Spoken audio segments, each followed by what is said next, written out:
जय माँ सरस्वती। प्यारे बच्चों, आप सभी का फिर से एक बार स्वागत है, अभिनंदन है। मैं भगवान से आशा करूँगा कि आप सभी बच्चे अपने अपने घरों में स्वस्थ होंगे, ठीक होंगे और सभी बच्चे मन लगाकर अपनी पढ़ाई कर रहे होंगे। प्यारे बच्चों, यही आपके लिए उचित है कि आप घर में रहकर अपना जो है वो जीवन बिताएं और पढ़ाई करते रहें, क्योंकि इसी में ही हमारी सुरक्षा है। तो आप बच्चों ने घर में रहकर अपनी पढ़ाई को जारी रखना है और जो भी आपको इस माध्यम से पढ़ाया जा रहा है आपने उसको पढ़ना है। तो प्यारे बच्चों, हमने कविता पढ़ी महाकवि नागार्जुन जी की यह दंत्रित मुस्कान और फसल। ये दोनों कविताएं हमारे महाकवि नागार्जुन जी ने लिखी हैं, जो कि हमारे आधुनिक हिंदी साहित्य के एक महान कवि रहे हैं, जिन्होंने समय समय पर हमें बहुत सारी अच्छी रचनाएं दी हैं, जो कि हमें अलग अलग संदेश देती हैं। तो प्यारे बच्चों, हमने यह कविता दंत्रित मुस्कान पढ़ी और फसल पढ़ी, जिसकी व्याख्या मैंने आपको बड़े विस्तार से समझाई। उसमें हर कविता की केंद्रीय भाव को, केंद्र बिंदु को मैंने आपको समझाने का प्रयास किया और इस कविता की विस्तारवादी जो विचारधारा है उसको मैंने आपके जीवन से जोड़ने का भी प्रयास किया है, क्योंकि ये बिल्कुल कविता जो है, ये दोनों कविताएं जो हैं, ये हमारे मानव जीवन से जुड़ी हुई कविताएं हैं। पहली कविता यह दंत्रित मुस्कान, जहाँ एक बच्चे की दंत्रित मुस्कान का जो मनोहारी मुस्कान है उसका वर्णन उसमें हमें देखने को मिलता है।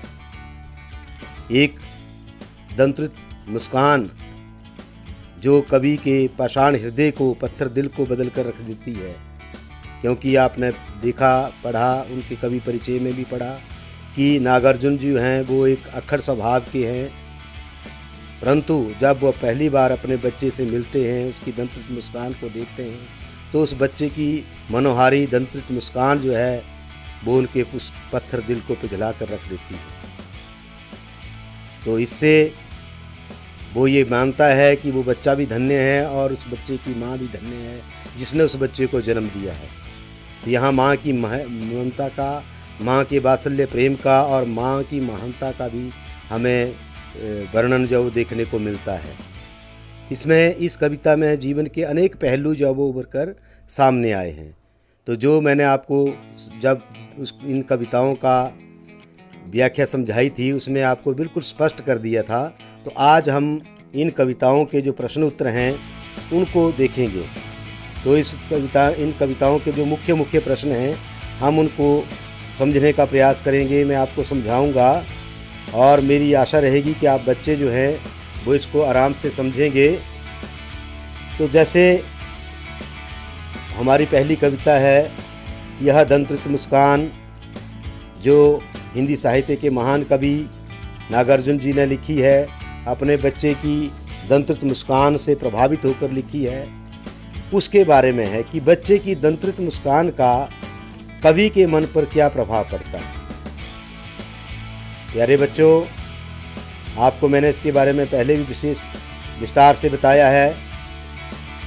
तो कवि कहता है कि जब वो अपने बच्चे को मधुर मुस्कान देखता है तो उसका मन प्रफुल्लित होता है, उसके उदासीन गंभीर चेहरे पर प्रसन्नता आ जाती है। उसे ऐसा लगता है कि यह मुस्कान जो मृतक में भी जान डाल सकती है। यह शिशु तो ऐसा है मानो तालाब को छोड़कर कमल उसकी झोपड़ी में खिल रहा हो। कवि के निष्ठुर पाषाण हृदय में स्नेह की धारा जो है वो बहने लगती है। इस प्रकार कवि के हृदय में अप्रत्याशित परिवर्तन अर्थात बदलाव देखने को मिलता है। कहने का भावार्थ ये है कि जब कवि अपने बच्चे से मिलता है, अपने उसके सामने आता है, तो बच्चा अपने पिता को देखकर मुस्कुरा देता है और उस बच्चे के जो छोटे छोटे दांत हैं जो अभी निकले हैं उनसे जो एक अनेक प्रकार अलौकिक छवि जो उभर कर सामने आई है, उस छवि को देखकर, उस मनोहारी दृश्य को देखकर कवि के मन पर गहरा प्रभाव पड़ता है और वो अपने जीवन की सारी उदासियों को छोड़ करके, अपने दुखों को भूल करके प्रसन्नता के सागर में हिलोरे लेने लगता है। उसको लगता है कि जैसे मानो इस बच्चे की जो मुस्कान है, दंतृप्त मुस्कान है, वो किसी मरे हुए व्यक्ति में भी जीवन डाल सकती है, अर्थात उसको फिर से जिंदा कर सकती है। और उसको यह बच्चा ऐसा लगता है मानो कि जैसे कोई कमल जो है वो तालाब को छोड़ करके उसकी झोंपड़ी में आकर खिल गया हो। मतलब कि उसका बच्चा जो है, उसके बच्चे की दंतृप्त मुस्कान जो है वो अति मनोहारी लग रही है, उसको प्रभावित कर रही है उसको। इसलिए कवि कहता है कि इसके पाषाण हृदय में जो भी तक कभी पिघला नहीं था, आज बच्चे की उस दंतृप्त मुस्कान को देखकर पिघल गया और इस प्रकार उसके मन में बदलाव आ गया, परिवर्तन आ गया। उसने अपना अक्खड़ स्वभाव जो था वो छोड़ दिया। तो प्यारे बच्चों, ये अति महत्वपूर्ण प्रश्न है जो मैंने आपको समझाया। इसके बाद दूसरा प्रश्न है हमारा, बच्चे की मुस्कान और एक बड़े व्यक्ति की मुस्कान में क्या अंतर है। तो बच्चों, बच्चे की मुस्कान में स्वाभाविकता होती है, निश्चलता, सहजता, हृदय की प्रफुल्लता तथा उसमें मधुरता का भाव भी रहता है, उसमें अपनापन भी होता है, उसके अंदर एक प्यार की भावना होती है। जबकि बड़े व्यक्ति की मुस्कान में कृत्रिमता हो सकती है, बनावटीपन हो सकता है, छल हो सकता है, धोखा हो सकता है, या उसकी अपनी कोई रुचि रह सकती है। तो प्यारे बच्चों, इसमें कवि का कहने का आशय है कि जो बच्चा जब मुस्कुराता है, एक छोटा बच्चा जब 9-10 महीने का, जिसको अभी तक किसी चीज़ का कोई बोध नहीं है, तो उसकी जो मुस्कुराहट होती है, उसका जो मुस्कुराना है वो स्वाभाविक है। क्योंकि उसके मन में वो प्रतिक्रिया हो रही है, इसलिए वो मुस्कुरा रहा है। उसको कुछ अच्छा लग रहा है, वो मुस्कुरा रहा है। उसके मन के अंदर कोई निश्चलता नहीं है, किसी प्रकार की कोई दुर्भावना नहीं है, क्योंकि अभी उसे अच्छे बुरे की कोई पहचान नहीं है, वो अच्छे बुरे के पचड़े में नहीं फंसा है। इसलिए उस बच्चे की जो मुस्कान है उसमें अपनापन है, एक वास्तविकता है, एक सच्चाई है, एक प्यार है, एक हमदर्दी है, एक आकर्षण है। इसलिए कवि जो है वो पहली बार ही अपने बच्चे की दंतृप्त मुस्कान को देखकर उसके प्रति मोहित हो जाता है।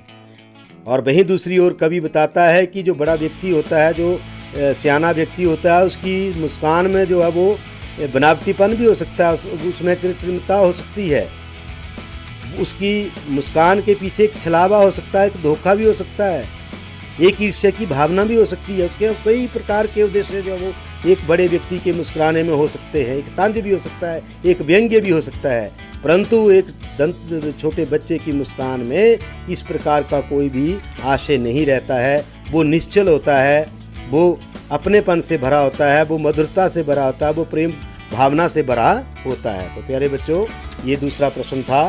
अब हमारी अगली कविता है फसल। उसका जो महत्वपूर्ण प्रश्न है मैं आपको उसको कराने जा रहा हूँ।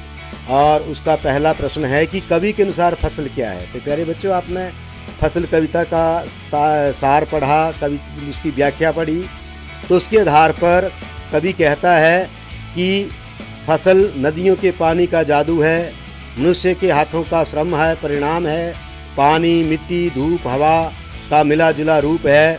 फसल में मिट्टी के गुणधर्म, सूर्य की किरणों का रूपांतरण और हवा की थिरकन जो हमें दिखाई देती है। कहने का भावार्थ क्या है, हम सभी खेती बाड़ी से जुड़े हुए लोग हैं। आप बच्चे भी आजकल फसलें बीज रहे हैं, पहले भी बीजते हैं, तो आपको पता है कि आपकी फसल को उगाने के लिए किस तरह की मिट्टी चाहिए, किस तरह का पानी चाहिए। क्योंकि आप देखते हैं विज्ञान विषय में भी आप पढ़ते हैं प्रकाश संश्लेषण की प्रक्रिया, जिसमें जो अब पेड़ पौधे भोजन किस प्रकार बनाते हैं, उनको क्या क्या चीज़ें जो है वो आवश्यक मानी गई हैं। तो उन सब में जो आपको खनिज पदार्थ जो मिट्टी से उसको मिलते हैं, उसके बाद सूर्य का प्रकाश है, फिर पानी है, ये सारी चीज़ें मिल करके जो है वो पौधे की वृद्धि को करती हैं। तो यहाँ से हमें जो है वो पता चलता है कि फसल को उगाने के लिए हमें पानी चाहिए, मिट्टी चाहिए, धूप चाहिए, हवा चाहिए, सब चीज़ें जो हमें फसल को उगाने के लिए ज़रूरी होती है।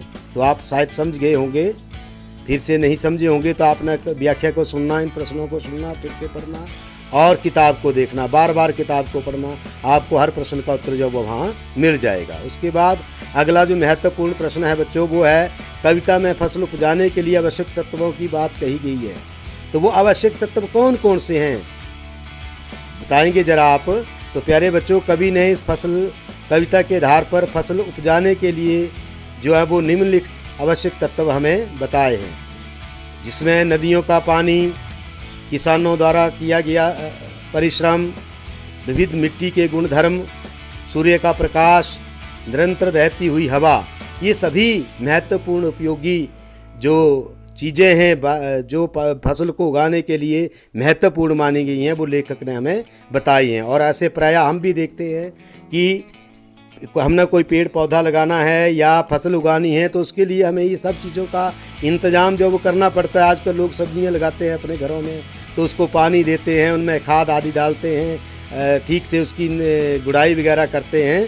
तो कहने का भावार्थ ये है कि फसल जो है उसके लिए भी कई प्रकार की मेहनत जो वो करनी पड़ती है और उसको पैदा करने के लिए, उसको उपजाने के लिए जो है वो हमें कई प्रकार के आवश्यक तत्वों की आवश्यकता रहती है जो कवि ने इस कविता में हमें बताए हैं। तो प्यारे बच्चों, मैं आशा करूँगा कि आपको यह सब प्रश्न जो हैं वो समझ आए होंगे और आपको अगर ये समझ नहीं आए होंगे तो फिर से आप इस वीडियो को देखेंगे या मेरे कमेंट बॉक्स में जाकर के कमेंट करेंगे, मैं फिर से आपके लिए एक वीडियो बना दूंगा जिससे आपको और आसान हो जाएगा।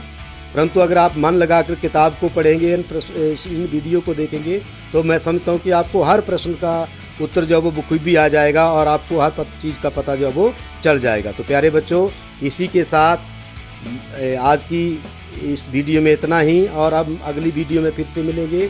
तब तक के लिए जय हिंद, जय हिमाचल।